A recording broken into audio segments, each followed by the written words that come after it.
केंद्रीय अर्थसंकल्पात सीमा शुल्क कमी करतात सोनं स्वस्त झालं। मुंबईमध्ये सोनं प्रतितोळा 5,000 रुपये तर पुणे आणि जळगावमध्ये सोनं प्रतितोळा 3,000 रुपये स्वस्त झालं। सोनं आणि चांदीवर 14.35% सीमा शुल्क आकारलं जात होतं।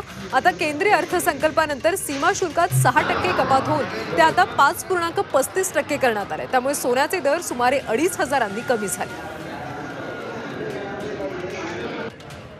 आज सकाळी बजेट डिक्लेअर झाला तर फायनान्स मिनिस्टरने गोल्ड आणि सिल्वरचे गोल्डचे प्राइसेस कंट्रोल करण्यासाठी डोमेस्टिक मार्केटला बूस्ट करण्यासाठी आणि सोबतच गोल्डची स्मगलिंग कंट्रोल करण्यासाठी हे कस्टम ड्युटी जी पूर्वी लागायची ती थेट 6%ने कस्टम ड्युटी कमी झाली। त्याच्यामुळे आज सोन्याचे भाव हे 73,000 वरून थेट 70,700 पर्यंत आलेले आहे। सोबतच चांदीचे भाव हे 90,000 रुपये होते, तेही 87,000 पर्यंत आलेले आहे।